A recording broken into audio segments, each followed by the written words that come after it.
जो राम को छोड़ करके राम जी को काल्पनिक बता रहे हैं, या राम जी के लिए जो कह रहे हैं ये कट्टरपंथता से देश में उपद्रव मच जाएगा, देश में भयावह हो जाएगा, कल होता हो जावे, पर भारत हिंदू राष्ट्र था, है और फिर से घोषित होकर रहेगा। आज हम व्यासपीठ से कह देते हैं बहुत जल्द समय आने वाला है कि भारत हिंदू राष्ट्र होने वाला है। मध्य प्रदेश में चुनावी साल है। प्रदेश में हिंदुत्व और राष्ट्रवाद तूफान मार रहा है। अमूमन राष्ट्रीय चुनाव का मसला होता है, लेकिन इस बार विधानसभा चुनाव में भी इसकी गूंज सुनाई पड़ रही है। बीजेपी तो भगवा ब्रिगेड कहलाती ही है। इस बार कांग्रेस भी इसी रंग में रंगी है और इसी कोशिश में वो विरोधाभास से घिर रही है। हिंदू राष्ट्र को लेकर पीसीसी चीफ कमलनाथ और पूर्व सीएम दिग्विजय सिंह के विरोधाभासी बयान सामने आ रहे हैं। पिछले दिनों कमलनाथ ने कथावाचक धीरेन्द्र कृष्ण शास्त्री के हिंदू राष्ट्र वाले बयान का समर्थन करते हुए कहा था कि जिस देश में 82% हिंदू रहते हैं वो हिंदू राष्ट्र ही है, उसे घोषित करने की जरूरत ही क्या है। कि बनाने की क्या बात है, 82% तो हिंदू है ही, तो वो क्या हिंदू पैदा कर रहे हैं? विश्व में जिस देश में इतनी बड़ी परसेंटेज में हो, वहां कोई बहस की बात है? ये तो है ही। 82% अगर भारत में हिंदू हैं तो हम कहें कि ये हिंदू राष्ट्र है, ये कहने की क्या आवश्यकता? ये तो आंकड़े बताते हैं। इसके बाद अब पूर्व मुख्यमंत्री दिग्विजय सिंह का बयान सामने आया है, जिसमें उन्होंने सवाल किया कि क्या हिंदू राष्ट्र भारतीय संविधान में है। उन्होंने कहा कि जिस व्यक्ति ने भारतीय संविधान की शपथ ली है वो हिंदू राष्ट्र पर विश्वास रखता है तो उसे पद छोड़ देना चाहिए। हालांकि जब उनसे कमलनाथ के बयान का जिक्र किया गया तो उन्होंने कहा कि हिंदुओं की जनसंख्या का उल्लेख करना गलत नहीं है। इसके साथ ही उन्होंने ये भी कहा कि धीरेन्द्र कृष्ण शास्त्री क्या किसी संवैधानिक पद पर बैठे हैं, वो कुछ भी कह सकते हैं। हिंदू राष्ट्र क्या भारतीय संविधान में है क्या? मैं आपसे पूछता हूँ। मैं उनसे कह रहा हूँ जो व्यक्ति ने भारतीय संविधान की शपथ ली है वो अगर हिंदू राष्ट्र में विश्वास करता तो पहले पद छोड़ देना चाहिए। क्या जनसंख्या हिंदुओं की जो उन्होंने उसका उल्लेख किया है वो गलत है क्या? आप लोग बेमतलब को उनको कंट्रोवर्सी डाल रहे हो कमलनाथ जी पर। तो धीरेन्द्र शास्त्री जी किसी पद पर हैं क्या? भारतीय संविधान के किसी पद पर हैं क्या? हिंदू राष्ट्र पर कांग्रेस नेताओं के इस विरोधाभासी बयान पर बीजेपी तंज कस रही है। सीएम शिवराज सिंह चौहान ने कहा कि दिग्विजय सिंह और कमलनाथ को देश और हिंदुत्व से कोई लेना देना नहीं है। वोटों की फसल काटने के लिए जब वो ठीक जो समझते हैं वो कहते रहते हैं, उनको हिंदुत्व से लेना देना नहीं है। ना दिग्विजय सिंह को ना कमलनाथ जी को, इनको ना तो हिंदुत्व से लेना देना है, ना देश से लेना देना है, ना समाज से लेना देना है। ये तो वोटों की फसल काटने के लिए जब जो ठीक समझते हैं वो कहते रहते हैं, इनको किसी से लेना देना नहीं। मध्य प्रदेश में कांग्रेस सेकुलरिज्म से इतर सॉफ्ट हिंदुत्व की राह पर आगे बढ़ रही है। पीसीसी चीफ कमलनाथ ही इसके ध्वजवाहक हैं, लेकिन इस पर उन्हें अपनों के तीर ही झेलने पड़ रहे हैं। गृह क्षेत्र छिंदवाड़ा में हिंदू राष्ट्र के पैरोकार कथावाचक धीरेन्द्र कृष्ण शास्त्री की कथा कराने के बाद से ही कांग्रेस और इंडिया गठबंधन के सहयोगी दलों के निशाने पर हैं। अब दिग्विजय सिंह के ताजा बयान ने कमलनाथ के साथ ही कांग्रेस को भी दौराहे पर खड़ा कर दिया है। Bureau report, IND 24।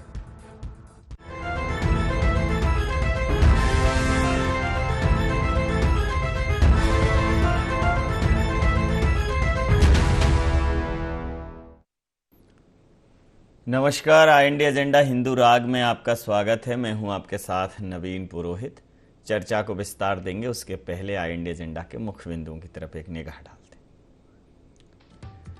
चुनाव से पहले सियासी दरबार में क्यों छिड़ा हिंदू राष्ट्र का राग? हिंदू राष्ट्र को लेकर कांग्रेस के अंदर क्यों है विरोधाभास? क्या हिंदुत्व के मुद्दे पर कांग्रेस में अलग थलग पड़ रहे हैं कमलनाथ? क्या हिंदू राष्ट्र भी मध्य प्रदेश में बनेगा भारतीय जनता पार्टी का इलेक्शन टूल? नमस्कार, इन्हीं सवालों के साथ चर्चा में आप सबका पुनः स्वागत है। हाल में ही चर्चित हुए मध्य प्रदेश में बुंदेलखंड के गढ़ा क्षेत्र से आने वाले एक संत कहना शायद उचित नहीं होगा, क्योंकि वो गृहस्थ संत भी हो सकते हैं भविष्य में। कथावाचक कहें उनको, राम कथा का वो वाचन करते हैं और कहना चाहिए कि चमत्कारी दरबार लगाते हैं, लोगों को उनका नाम पता बता देते हैं और भविष्य में होने वाली अनहोनी भी बता देते। लेकिन अनहोनी को होनी न तो धीरेन्द्र कृष्ण शास्त्री कर सकते हैं न कोई और। भावई मेट सकहीं त्रिपुरारी, वो तो सिर्फ और सिर्फ जो है, अगर जो अध्यात्म में विश्वास रखता होगा, जो धर्म समझता होगा, तो उसे मालूम है कि वो सिर्फ और सिर्फ भोलेनाथ ही कर सकते हैं। बहरहाल धर्म की जो जुबान है वो राजनीतिक हुई है जब से, तब से विवाद ज़्यादा जन्म लेने लगे हैं। कई मंचों से हिंदू राष्ट्र की परिकल्पना का आवाहन धीरेन्द्र कृष्ण शास्त्री जी ने किया है, लेकिन वो मंच धार्मिक थे। जब कोई राजनेता किसी धार्मिक आयोजन में शामिल होता है या वो उस आयोजन का संयोजन करता, उसका आयोजक होता है, तब उस मंच से कही गई बातें कहीं ना कहीं उससे जुड़ती हैं। तो इसी पूरे मसले में जब धीरेन्द्र कृष्ण शास्त्री अभी कथावाचन कर रहे हैं छिंदवाड़ा में, और उन्होंने हिंदू राष्ट्र की अपनी बात को अक्सर जैसा वो कहते हैं उसे कहा, कमलनाथ जी से पूछा गया तो उन्होंने कहा कि जिस देश में इतनी हिंदुओं की जनसंख्या है वो हिंदू राष्ट्र नहीं तो क्या है। इस पर बयानबाजी होने लगी। हालांकि दिग्विजय सिंह जी ने यह कहा कि जो लोग संवैधानिक पद पर हैं वो संवैधानिक पद छोड़ दें और उसके बाद हिंदू राष्ट्र की बात करें, क्योंकि संविधान में कहीं भी हिंदू राष्ट्र की परिकल्पना नहीं। बहरहाल सॉफ्ट हिंदुत्व की तरफ कांग्रेस है और भारतीय जनता पार्टी तो कोर हिंदुत्व में, हार्ड हिंदुत्व में बिलीव करती है और उसको लेकर ही उसकी राजनीति शुरू हुई है। आडवाणी जी की रथ यात्रा से लेकर आज़ादी के समृद्ध काल में जो भारतीय जनता पार्टी का वैभव है वो कहीं ना कहीं हिंदुत्व की राजनीति की वजह से। तो अब इसी मुद्दे पर करेंगे चर्चा। हमारे साथ चर्चा में शामिल हैं संतोष सिंह गौतम जी, उपाध्यक्ष हैं मीडिया विभाग मध्य प्रदेश कांग्रेस के, राजपाल सिंह सिसोदिया जी प्रवक्ता हैं मध्य प्रदेश भारतीय जनता पार्टी के, संदीप पौराणिक साहब वरिष्ठ पत्रकार हमारे साथ हैं। आप समस्त महानुभावों का बहुत बहुत स्वागत है। सीधा सवाल संतोष जी, देखिए कमलनाथ जी का ये कहना कि जिस देश में हिंदुओं की जनसंख्या इतनी है वो तो हिंदू राष्ट्र है ही, 82% अगर हिंदू हैं तो हिंदू राष्ट्र ही है एक तरह से, और उसके तत्काल बाद दिग्विजय सिंह जी का ये कहना है कि भाई जो संवैधानिक पद पर हैं वो संवैधानिक पद छोड़ें। हालांकि इनमें से कोई संवैधानिक पद पर नहीं है, पहले वो नेता प्रतिपक्ष थे, अब तो वो भी नहीं है कमलनाथ जी। लेकिन भारतीय जनता पार्टी ने इस बात को तत्काल लपका और कहा कि देखिए आपस में ही इनमें रार ठनी है और ये स्थापित ही नहीं कर पा रहे हैं, ये संशय में हैं, ये निर्णय ही नहीं ले पा रहे हैं कि ये हिंदुत्व की तरफ हैं कि नहीं है, मतलब संदेह की स्थिति है। तो एक बार आप स्पष्ट करेंगे बेहतर हो। नहीं, इसमें स्पष्ट करने जैसी कोई बात नहीं है। भारत के हर व्यक्ति को अपने धर्म पालन का पूरा अधिकार है। कमलनाथ जी भी कथा करा सकते हैं, दिग्विजय सिंह जी भी कथा करा सकते हैं और शिवराज सिंह जी भी कथा करा सकते हैं, अपने धर्म का पालन कर सकते हैं। वो बात अलग है कि हमको इसको चुनावी राजनीति से जोड़कर नहीं देखना चाहिए, नहीं चुनावी लाभ के लिए हमको धर्म का इस्तेमाल करना चाहिए। तो कांग्रेस अगर कोई कथा करा रही है, कोई धार्मिक आयोजन कर रही है, तो ये उनके नेताओं की व्यक्तिगत आस्था का प्रश्न है। इसको चुनाव से जोड़कर नहीं देना चाहिए और न ही भारतीय जनता पार्टी के हमको सर्टिफिकेट की आवश्यकता है। भारतीय जनता पार्टी का सर्टिफिकेट हमको इसलिए नहीं चाहिए कि भारतीय जनता पार्टी ने महाकाल लोक जैसे पवित्र स्थल के निर्माण में भी भ्रष्टाचार कर दिया है और बाकी जगह तो जनता ये कह रही है कि 50% के भ्रष्टाचारी सरकार इस मध्य प्रदेश में काबिज है।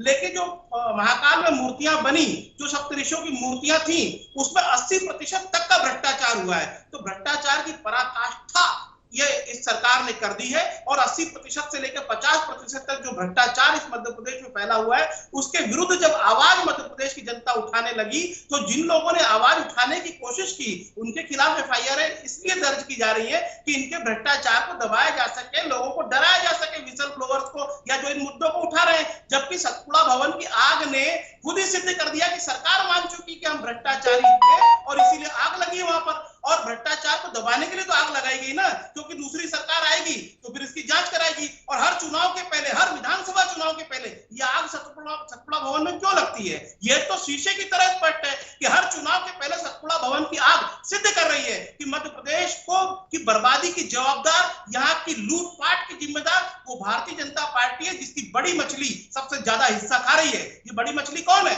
ये बड़ी मछली वो है जिसके बारे में लक्ष्मीकांत शर्मा ने व्यापम घोटाले के समय सीखचों के पीछे से कहा था कि अगर मैंने मुंह खोला तो बड़ी मछलियां सलाखों के पीछे होंगी। तो ये बड़ी मछली रेत के अवैध उत्खनन का पैसा खा रही है, महाकाल घोटाले का पैसा खा रही है, सिंहस्थ का पैसा खा रही है, ई टेंडरिंग का पैसा खा रही है। और मध्य प्रदेश तो पहले से हलाकान था, तमाम तरीके के tax, sale tax, income tax, तमाम तरीके। एक और टैक्स की आजकल बड़ी चर्चा है मध्य प्रदेश की फिजाओं में, उसे साधना टैक्स कहा जाता है। और बताते हैं कि साधना टैक्स न पुलिस वालों के अधिकारियों के, न IAS अधिकारियों के ट्रांसफर में या उनकी नियुक्तियों पे, बल्कि उनको अपने पद पर बने रहने के लिए उसका समय समय पर साधना टैक्स का टॉपअप भी कराना पड़ता है।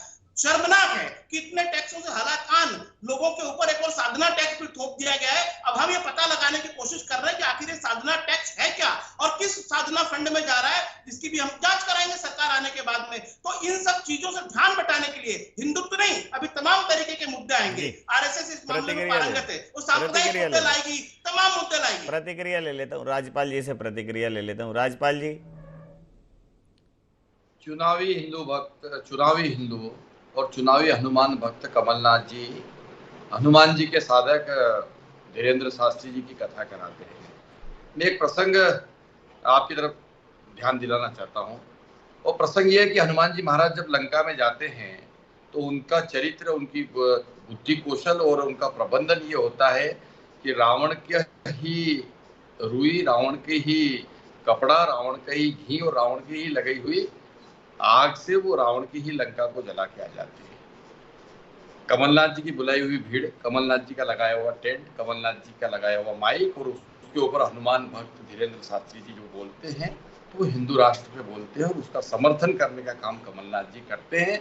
ये कि 82% हिंदू आबादी है तो हिंदू राष्ट्र तो है ही। सही बात बोली उन्होंने, क्योंकि कथा का असर तो होता है। कथा सुनी तो जो कथा में सुना वो उन्होंने बोला, पर फिर वो जब हिंदू राग निकला तो उसके फिर सूर निकले, सूर से राग बनता है। तो सूर फिर कहा तो दिग्विजय सिंह जी सबसे बड़े सुरमा वो आए और आगे क्या बोल रहे हैं कि जो संवैधानिक पद पे अगर उसको हिंदू राष्ट्र की बात करना तो इस्तीफा दे देना चाहिए। अब विधायक के रूप में कमलनाथ जी भी संवैधानिक पद पे तो है, इशारा कहीं ना कहीं कमलनाथ जी की तरफ है। और ये जो कमलनाथ जी और दिग्विजय सिंह का झगड़ा चल रहा है वो सतह पर आया। तो ये जो जिस प्रकार की स्थिति बन रही है इनकी कांग्रेस की, ये कांग्रेस बहुत ज्यादा कंफ्यूजन में है मध्य प्रदेश में। मध्य प्रदेश में कंफ्यूजन की स्थिति कांग्रेस की है कि ये चुनावी हिंदू बनकर और फसल काटना चाहते हैं वोट की, क्योंकि चुनाव सामने है। तो इस प्रकार की बात करते हैं, ना तो इनको हिंदुत्व से लेना देना है, न इनको देश से लेना देना है, न इन कमलनाथ जी को राष्ट्र से लेना देना है। इनको लेना देना है सिर्फ भाई चुनाव आए हैं सामने तो कैसे चुनावी फसल नहीं तो हिंदुत्व से आपका लेना देना है, फसल को काटे। और ये वही लोग हिंदुत्व से आपका लेना देना है, आपका लेना देना है। आप ये कहेंगे चुनाव में कि हाँ हमारी सरकार आ जाने दीजिए 2024 में। सुनिए तो आप कह दीजिए कि 2024 में हमारी सरकार आने दीजिए, हम इसको हिंदू राष्ट्र घोषित कर देंगे, कह दीजिए। उसी विषय पे आ रहा हूँ। ये हिंदुत्व और हिंदू जो बात कह रहे हैं कांग्रेस के लोग, ये छद्म हिंदुत्व है। इसलिए छद्म हिंदुत्व है कि 2019 के चुनाव के पहले राम मंदिर के मामले पे सुप्रीम कोर्ट में कांग्रेस के नेता ही खड़ा होकर कहते हैं कि 2019 के पहले राम मंदिर का फैसला नहीं आना चाहिए।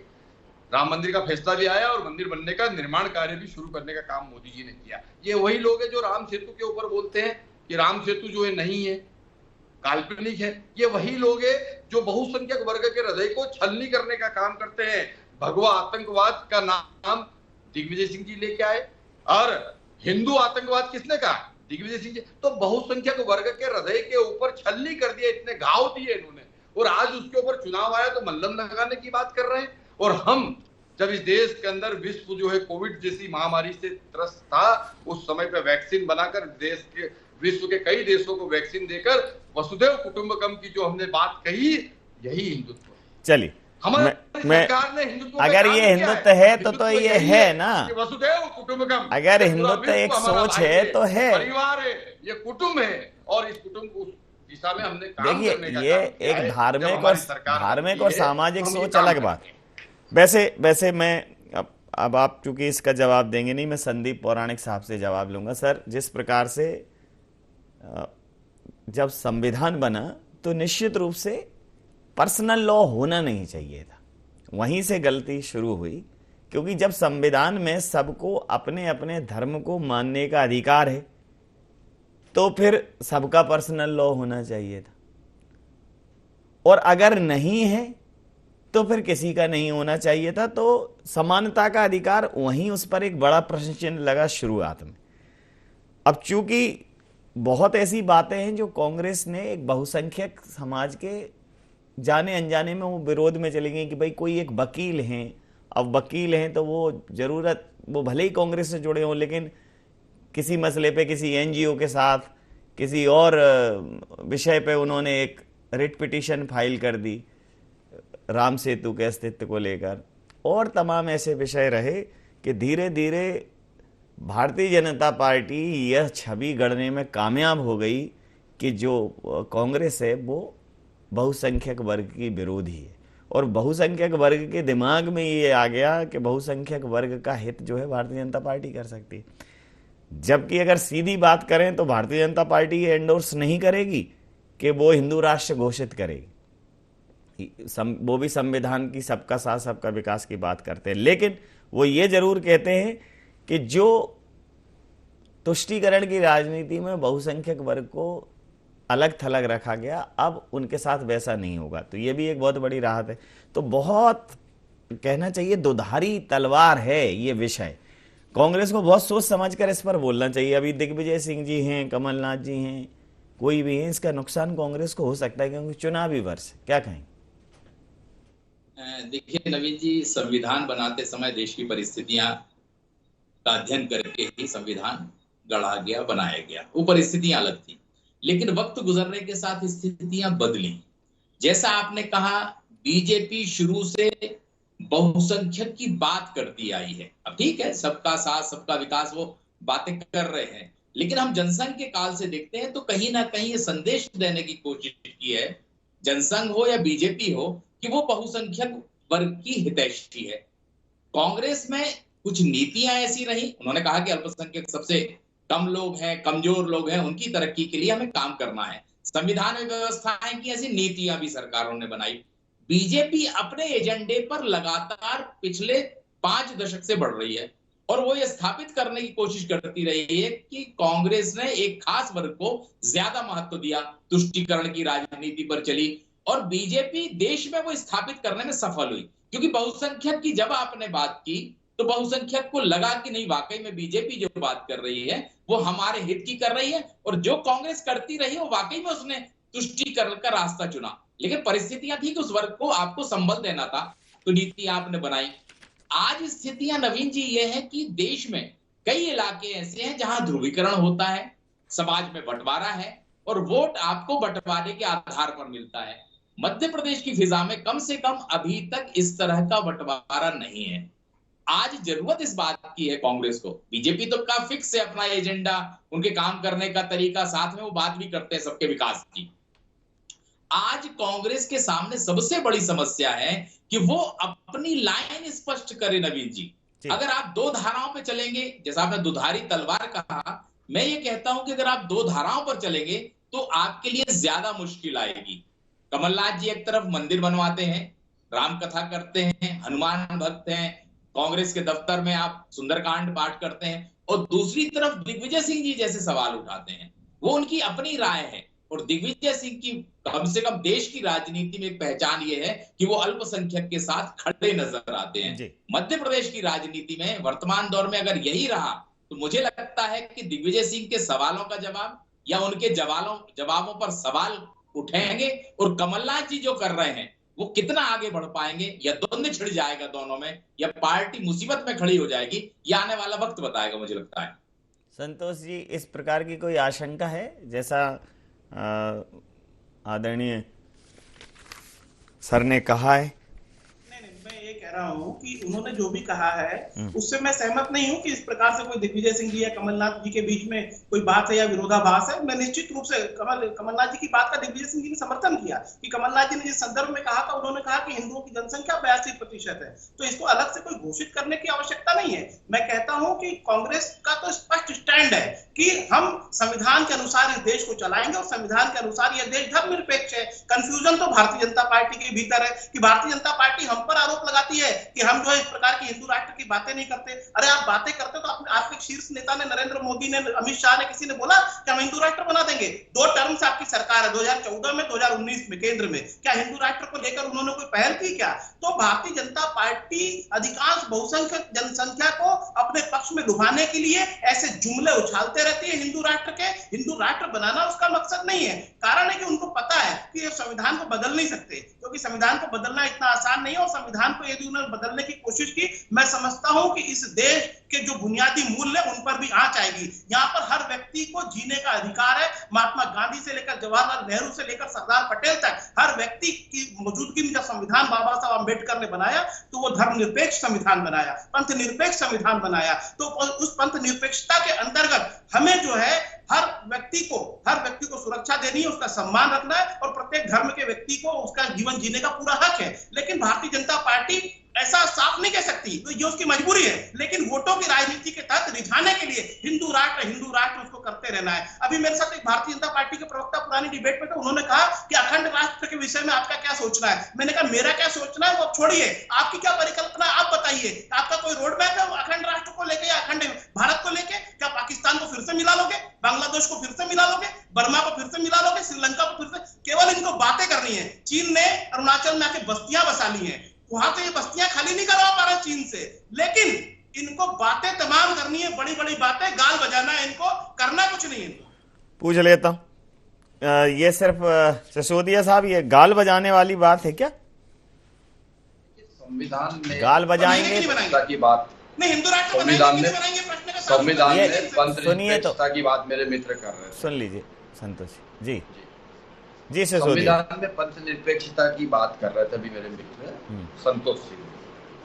पंथ सेकुलरिज्म की आड़ में कांग्रेस ने लंबे समय तक तुष्टिकरण की राजनीति के तहत भारतीय जनता पार्टी की संतुष्टिकरण की राजनीति है, इसके अगेंस्ट। अब इन्होंने क्या करा कि बीजेपी ने सभी लोगों को एक साथ में लेकर सबके विकास की बात कही। जैसे अगर प्रधानमंत्री आवास योजना आती है तो वो हिंदू को भी मिलती है, मुसलमान को भी मिलती है। मुख्यमंत्री तीर्थ दर्शन योजना मध्य प्रदेश में अगर चालू होती है तो उसमें अजमेर शरीफ भी जाने की योजना उसमें होती है। अगर मुख्यमंत्री कन्यादान विवाह योजना है तो फिर निकाह, मुख्यमंत्री कन्यादान निकाह योजना भी है। हमने सबको साथ में लेकर सबके विकास की बात कही, सबके विश्वास की बात करी।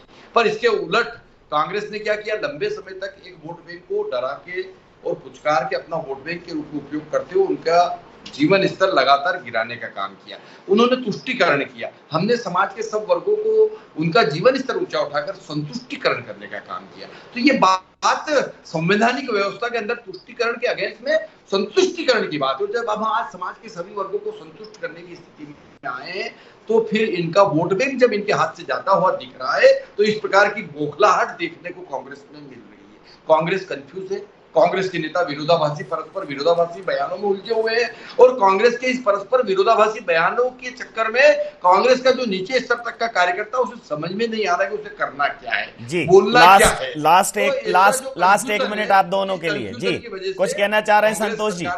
ये लास्ट एक मिनट आप दोनों के लिए। राजपाल जी दोनों लोग बात कर सकते हैं।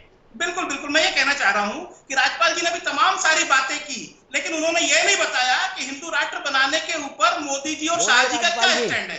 केवल बातें करते रहेंगे, केवल बातें करेंगे, हिंदू राष्ट्र बनाने के विषय में अपने स्टैंड को क्लियर करेंगे और पूरे विश्व को कुटुंब मानते हैं, वसुदेव कुटुंब की बात करते हैं। फिर बातें क्यों करते हो? जनता को क्यों भ्रम में डालते हो कि हिंदू राष्ट्र बनेगा और ये होगा, हम जो है आपके नेता लगातार भारत माता को भ्रमित करते हैं। हिंदू राष्ट्र के ऊपर कांग्रेस सवाल पूछते हैं, अपना टेंट तो क्लियर कीजिए आप, पहले अपना टेंट क्लियर कीजिए कि हिंदू राष्ट्र के विषय में आपका क्या सोचना है। केवल जनता को बेवकूफ बनाने की कोशिश है, जनता को बरगलाने की कोशिश है। हिंदू राष्ट्र के बारे में अपना टेंट क्लियर कीजिए, बताइए कि अमित शाह क्या सोचते हैं, बताइए कि नरेंद्र मोदी क्या सम्मान को बढ़ाने का काम किया है, उनके बताइए ना, सम्मान को बढ़ाने हिंदू का राष्ट्र काम किया बनाएंगे या नहीं बनाएंगे, बहुसंख्यक खाली वर्ग बातें के करेंगे। हृदय में वीर पूजे हुए हिंदू राष्ट्र बनाएंगे या नहीं बनाएंगे? सिंह जी ने चलाए। आप हिंदू राष्ट्र बनाएंगे या नहीं बनाएंगे? हम तो संविधान के अनुसार चलेंगे, साफ है हमारा। चलिए अंतिम प्रतिक्रिया के साथ चर्चा समाप्त करें। हमने जी अंतिम प्रतिक्रिया के साथ चर्चा समाप्त करूंगा। अंतिम प्रतिक्रिया के साथ चर्चा समाप्त करूंगा। अंतिम प्रतिक्रिया के साथ चर्चा समाप्त करूंगा। एक बहुत अच्छा शब्द निकला है, बहुत अच्छी बात कही है राज्यपाल जी ने, भले ही तुकबंदी में कही हो लेकिन बात अच्छी है। तुष्टीकरण ना हो तो बेहतर है, संतुष्टीकरण हो। सबका साथ सबका विकास का मूल ध्येय तो संतुष्टीकरण है। अब पौराणिक साहब हिंदू राष्ट्र का जवाब ले लीजिए उनसे। वो नहीं देंगे, कोई नहीं देगा। संतुष्टीकरण पर मैं बात करूंगा। संदीप पौराणिक साहब, अगर देखा जाए तो भारतीय जनता पार्टी ने जो निर्णय लिए, जैसे 3 तलाक में एक स्टैंड साहबानो केस में कांग्रेस का और 3 तलाक पर एक स्टैंड भारतीय जनता पार्टी का।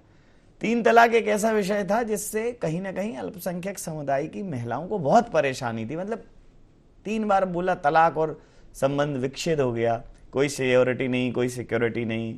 तो उससे एक बड़ा फर्क जो है भारतीय जनता पार्टी को पड़ा।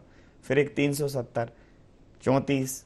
तो इस प्रकार की जो स्टैंड भारतीय जनता पार्टी ने लिए हैं वो कहीं ना कहीं वो जीवन के जो सुधार हैं, मतलब सामाजिक सुधार है वो। तो जैसे सती प्रथा एक खराब प्रथा थी हिंदू व्यवस्था में, धर्म व्यवस्था में, उसको राजा राम मोहन राय ने विरोध किया, फाइनली वो खत्म हुई।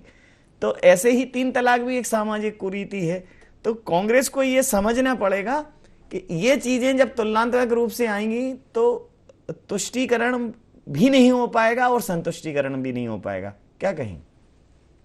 देखिए नवीन जी, ये बात बिल्कुल सही है। जो समाज की कुरीतियां हैं उन्हें तो आपको खत्म करना चाहिए क्योंकि आप सत्ता में हैं। लेकिन कई बार ऐसे लगता है कि राजनीतिक दल में वो इच्छा शक्ति नहीं होती जो फैसले ले सके। चाहे 370 की बात कर लें, चाहे 3 तलाक की हम बात कर लें, और भी मसले हैं। अब बीजेपी, जहां तक जैसे आपने पर्सनल लॉ की बात की है, बीजेपी उस दिशा में भी बढ़ रही है। लगातार उसकी कोशिश है कि एक देश एक विधान। अगर जनता के ये मन में बैठ जाती है बात, जो मैं पहले भी कह रहा था कि कांग्रेस एक पक्ष के साथ खड़ी होती नजर आती है, वो परिस्थितियां थी और कांग्रेस ने ऐसा किया।